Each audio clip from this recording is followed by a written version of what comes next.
Whatever, we'll figure it out. How are you? I'm excited to talk to you today.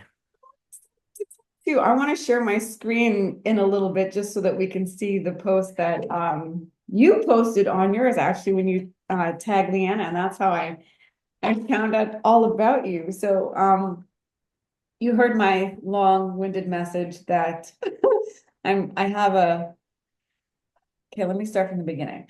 I sell an online course. Actually, I sell 12 online courses, but the main one I focus on right now is video marketing because I think if a small business doesn't have any money, time, resources, tech skills or whatever, I think video is the way to go. In fact, I just left a message for my accountant and I was telling her they have something called the beneficiary ownership information now that you have to file, Yeah, or you're going to get fined like a crazy amount. And so I said to her, you should be creating content around this because businesses that don't know about it are going to look up this term. And I don't know, how much competition you have out there, but I'm like, if you start writing blog content about it, you'll get found. And then I thought, who has time for that? It's going to take forever for her website to rank. So, duh, of course, just go back to videos, just make some videos, throw them up on YouTube, put the right keywords in the title and at least get the engine moving, right? exactly. Yeah. So I always tell people, I could talk forever, but how this whole program got started is I was teaching at a college for international entrepreneurs, and they wanted to know how they could market their business effectively here with no time or money or experience or anything. And I said, start with video. I'm like, that's going to be your first step. And then the next thing I would do is I would do local marketing, open up a Google business page, get some reviews, and if your business applies, getting some directories, whatever. And those are free methods. And then I'm like, and then the next thing I would do, I wouldn't actually jump into social media first. I told them, do mobile marketing, do QR codes, scan thing, lead gen, all that stuff. And there ended up being all these steps, one, step two, step three, step four, all the way to like paid ads. And so I've been following the S.O.L.D system myself, and because I have a marketing agency and I talk to businesses, they sometimes want to go back to an organic strategy because they've jumped into paid ads too quickly. Like they've spent $10,000 without having all the right stuff on their landing page or the right offer, and so they blow through their budget. They're disheartened, heartbroken, out of pocket, and then they're like, they feel like they did it all for nothing. And so I first started advertising pay-per-click on Google probably back in 2008. And I was all happy because, my ads were showing and I was getting leads and I had my autoresponder set up. And then I got slapped and my ads weren't showing anymore. And then they said the bid price was too low and then I couldn't afford the right keyword. And it's just like, ah. So it's like, screw you, Google. Then years later, and I'll just advertise on Facebook. Like Facebook is where it's at. You have these lookalike audiences, all this kind of stuff. And then ended up what they call in Facebook jail now, where I think they shut my ads account down. So I was like, oh, this paid stuff, like going back to organic.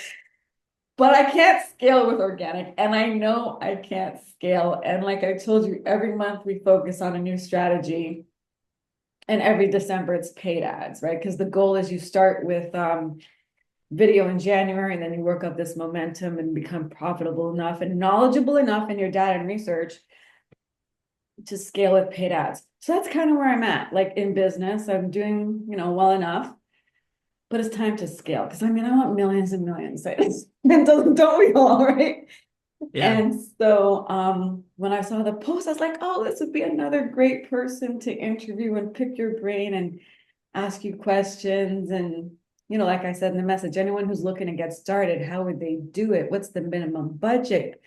Kurt Molly says, and I think Dennis Yu too, like they got like $5 Facebook ads, $1 a day. They have all these kinds of things. So I Uh, want to I want to clear up the myths and get some advice or feedback, best practices, minds to avoid, pitfalls to avoid, etc. If that makes any sense. Yeah, I hear you. And these are the questions that are really prevalent on a lot of business owners' minds when they're thinking about getting traffic and getting into paid advertising is there's definitely hesitation and fear around it. Because it feels like, I'm gonna have to pay for this whether it's gonna work or not. I have Yeah, some costs that I have to be willing to accept. Whereas with some other forms of marketing, you can get away with a little bit less risk from the money aspect, but there's a cost to everything. And so with the organic aspect, you run the risk of putting a lot of effort into something that doesn't produce any results, right? I mean, it's possible. If you don't do organic right, you can spend a lot of time putting effort into it and nobody sees it and it doesn't ever generate anything, and that can be frustrating too. So with paid traffic, it does have the advantages that you're going to get eyeballs. It's going mm-hmm. to generate a result for sure. Mm. How good that result is depends on you. And the most important thing that I would say before somebody gets into paid traffic is, do you know what the objective of your ads is? Oh, Because okay. if you don't even know what the objective of your ads is, please don't put any money into traffic because you won't even know if you hit the target. So a lot of people will just like, well, I just want to get eyeballs and traffic on. It's like, great. There is a lot of cheap traffic that will click your ads that will never transact with you and have no interest in you. But eyeballs will see it and it'll be cheap. And so if your objective is to generate some awareness and touch new people that have never heard about you, it will succeed, but that's not going to put money in your pocket. And Right. so a lot of business owners are like, well, if I'm going to be investing hard cash into this, I want the kind of traffic that is going to generate a positive return in form of sales. It's Absolutely, like, they great. say that. Yeah. It's good that you know that because you need to conduct your ad campaign in a way that's going to do that successfully, not just buy traffic and think that, if I get clicks and people see it, they're going to want to buy it. It's like, newsflash, none of us do that. How many of us just get up and somebody's business is on our mind and we just go and buy from them, you know? Marketers and small business owners and entrepreneurs, they forget that. They forget we're actual consumers. And it's like, you Mhm. don't do that. Why would they? Yeah. So I want to interrupt you, and I have a bad habit of that. So please forgive me in advance. I just get really excited.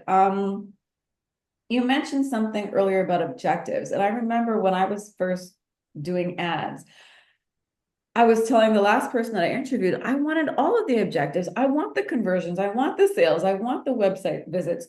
So, how would an entrepreneur, small business owner, even begin to understand the process of what their actual objective is? Which one do they pick? And another thing I used to get confused was this cost per thousand views. Like maybe I want this many views and it will convert at 1%. So, what should our thinking be around that? Yeah. Consider that you are, as the business owner, you need to consider that you now are in the position of being a salesperson. And Oh, if you're going to do advertising, your objective is to generate sales, then you need to think first as a salesperson, not as a business owner, not as a marketer. Marketing and sales are complementary. They are not the same thing. A lot of people don't make the distinction. Marketing is everything that helps the salesperson, but the salesperson has to actually, you know, close the share the deal. benefits and get the deal to close and complete that transference of emotion that's going to generate the sale. But marketing can do a lot of that, but it can't do all of it. And if your objective is to generate sales, then what you need to identify is, okay, if my objective is to generate sales, who is my audience that is going to be the most inclined to buy already and require the least amount of investment to purchase? All right. That's a That's the great question. that's the objective to start with. If my advertising dollars are precious, who is going to be the closest to the purchase that will require the least amount of selling and marketing to? Because even with all of the marketing in the world, it can still take, the stats show most sales happen between the fifth and 12th contact Mhm. after all of the marketing has already happened. This isn't even the marketing to get people to Oh, respond. This wow. is to close Okay. a sale. To get a sale to close it, most of the sales happen between the fifth and the 12th contact. So as a salesperson, not only do you have to get people interested, you also have to be following up with people to get them to buy because most people are not going to buy on the first touch, no matter how good the marketing is. So with when we talk about marketing, it's like, yeah, usually it takes like 7 to 12 times for somebody to see something to remember in marketing. It's like, okay, that gets them in the door. Now, what does it take to get them to purchase? Well, they're going to need to have, 5 to 12 interactions with the company before they actually decide to buy. Now, all of that can happen while they're physically in the store's location, but it's not going to be salesperson just shows up in front of you and the person's like, I want this, ring me up. You know, that does happen, but it's a very, very small percentage of people that know what they want. They know your product line and they go in and are ready to buy it right then. And it's such a small portion that you could do no marketing and practically no sales to those people, and those sales will still happen, right? Right. They don't require any effort. So when you're thinking of in terms of your objective, if my objective is to generate the sale, who is the closest that needs a push? And this is one of the reasons why I really like search traffic, because if we consider search traffic as as a platform, it's really kind of incapable of generating demand on its own. Social can generate demand, video, other forms of advertising like billboards and television, they interrupt you to generate demand to educate you on something you've never heard about. Top of the When you're funnel, going right? top of funnel, exactly. The advantage that search has is that it's more bottom of funnel, where you can tap into people when they're at the point of decision of which brand to purchase from. Because if you take stages of audience awareness, Eugene Schwartz in his book Breakthrough Advertising segmented this out beautifully well, and I like to use this as kind of the filter of what stage are my audience at. You have people that are just completely oblivious that Unaware. there's even a problem, totally unaware.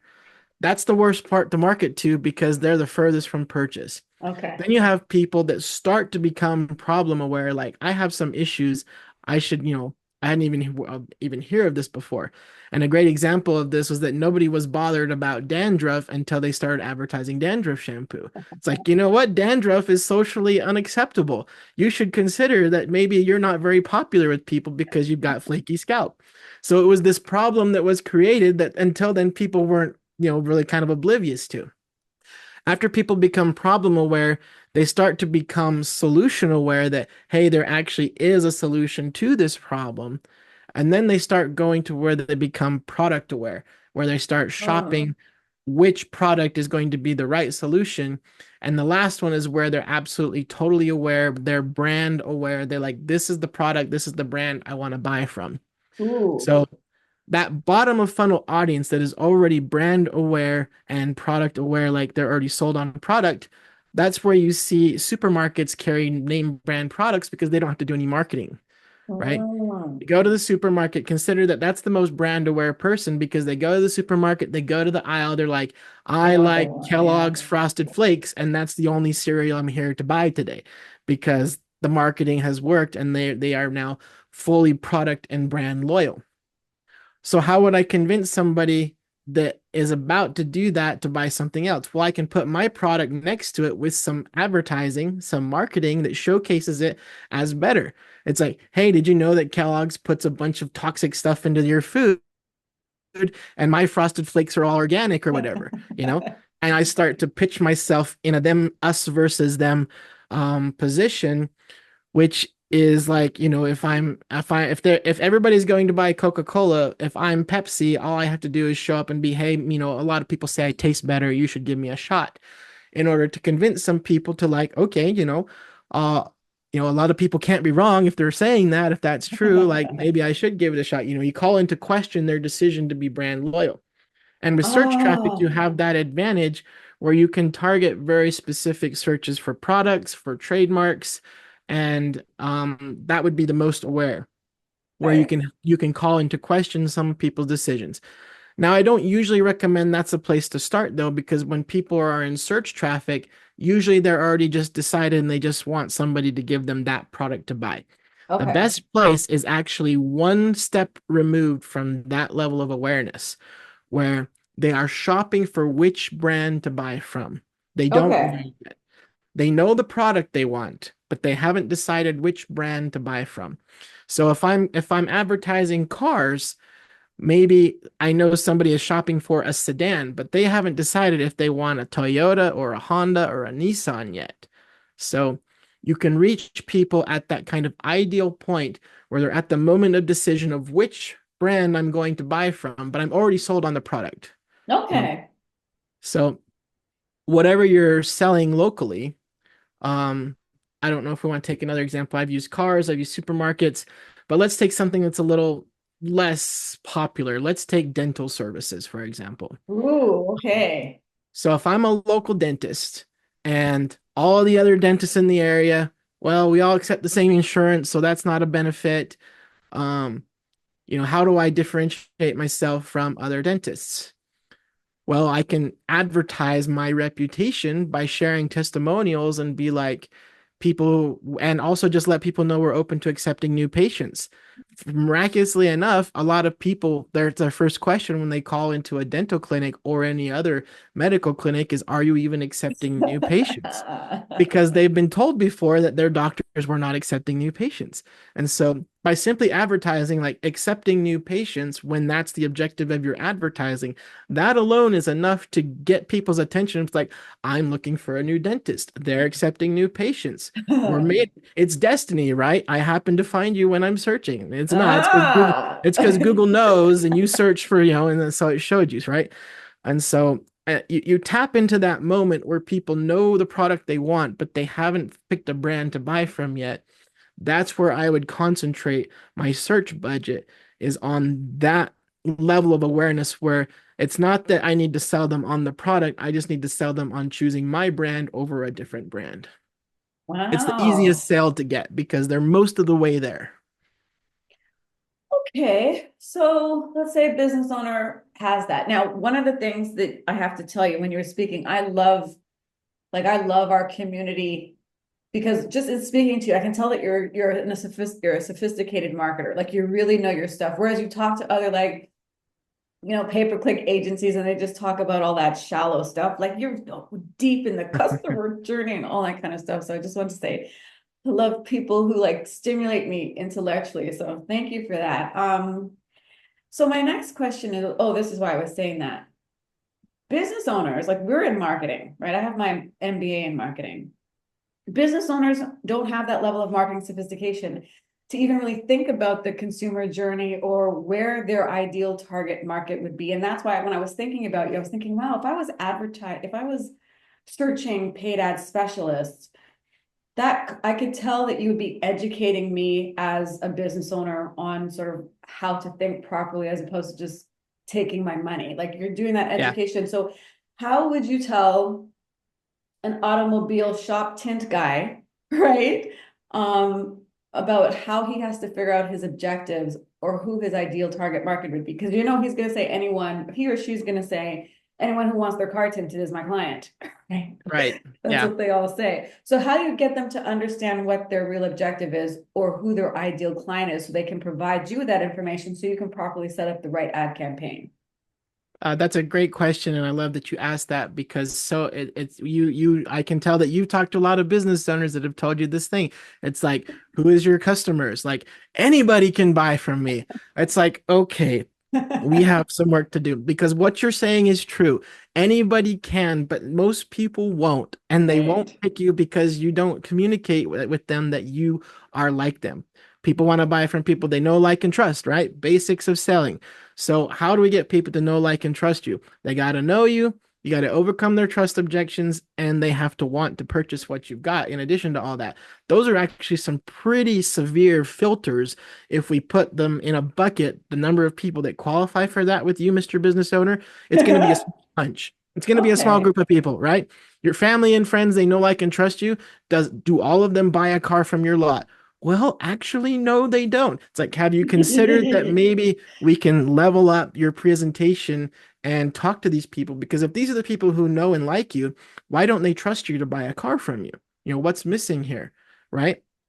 And if we look at sales objections in our customers, it really boils down usually to one variation of three major objections. And most business owners don't think that's like, my customers have like hundreds of objections. I'm like, well, they might complain about a lot of things, but the true objections really boil down to these three things or some extension of it. Number one is, do they trust that you or your product are for real? Because if they don't, they will invent a bunch of reasons why they're not going to buy from you. None of those reasons are going to be the real reason. The real reason is they don't believe in your product or they don't believe in you when you're presenting it. And that might take the form of, wow, this sounds really great. Let's think about it next year. You know, Okay.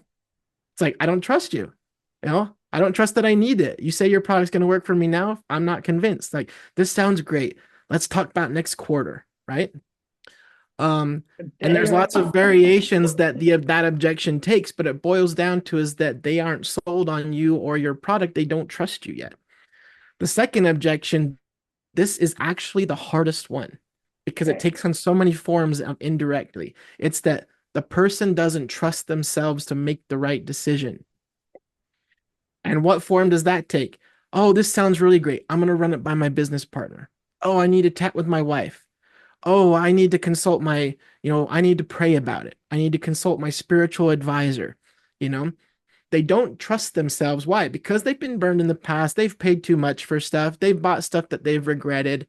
And now they don't trust themselves to make a decision because you, as the salesperson, have convinced them, but they feel insecure because they're like, oh, I've bought in the wrong stuff. I've I've been been convinced impulsive in the before. past. Yeah. I have been burned. You're a slick sales guy. I admire that. And I just know you're gonna take advantage of me because I've been screwed in the past. I'm a victim of scams, and this is the hardest one because it's you have to convince them that they are indeed competent to make the decision, but Wow. they don't themselves believe that.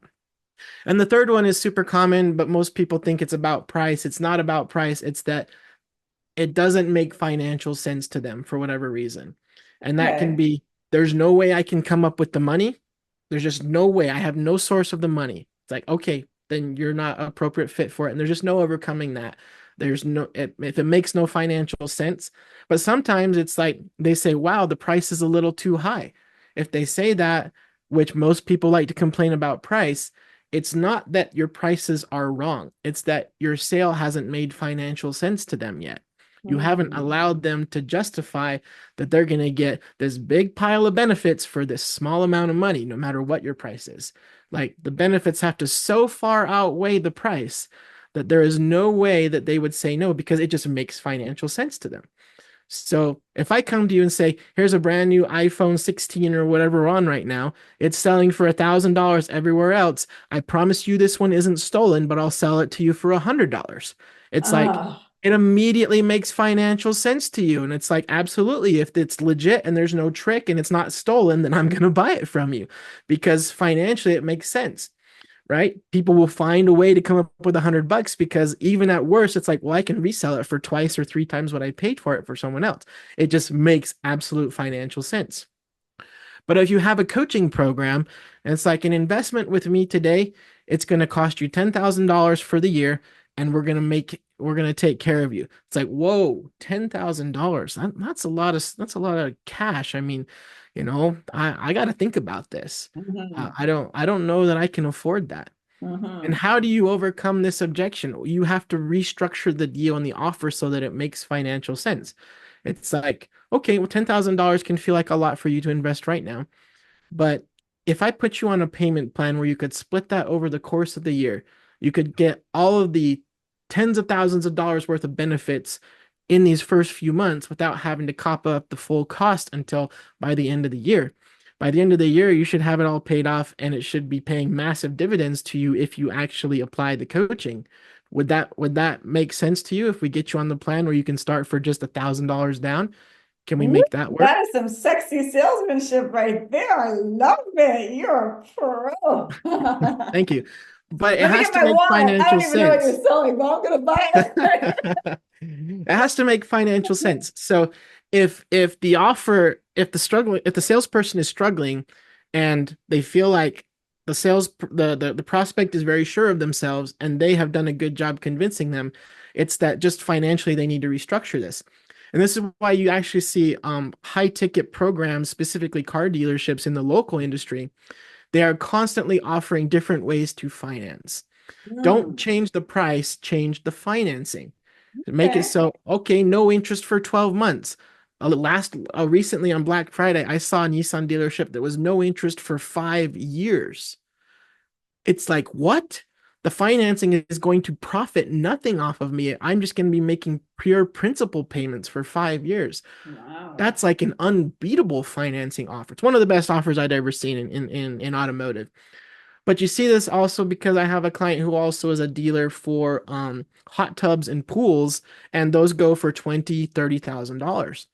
And so most people aren't gonna have be sitting on that cash to just splurge on a hot tub, but they really want the benefits of like, yeah, my my family life is kind of boring in the winter. You've got these great, hot tubs that are actually built for winter. I would love that. It's going to excite the I'm going to have something fun to do with my spouse instead of being locked up watching TV. Oh, Let's yeah. do something that's a little more interesting and can be, more fun and intimate than just loafing on the TV in our pajamas, right? That's some But how colorful do I make storytelling. I love you. Oh my God, you're brilliant. I love So how do that. I make financial sense of that? It's like, well, we make it so that you can get started for a very low down payment and we'll spread it out over 10 years where you can get caught up and pay it off as soon as you can. But if it takes you 10 years, we're willing to wait that long because the bank will cover for you, right? So the objection of price is usually just people complaining that I don't have that cash right now. But guess what? Nobody does.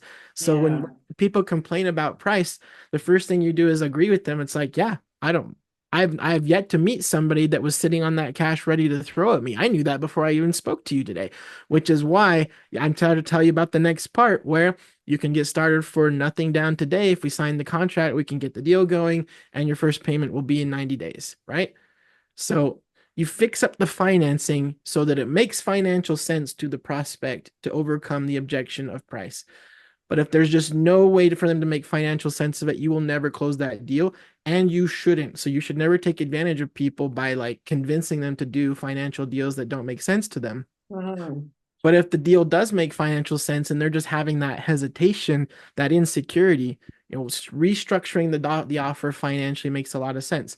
So that's the whole point behind medical clinics that take insurance is that imagine if we all had to do cash pay for everything in our health, you know, Ooh, it would scary just be thought. massively expensive.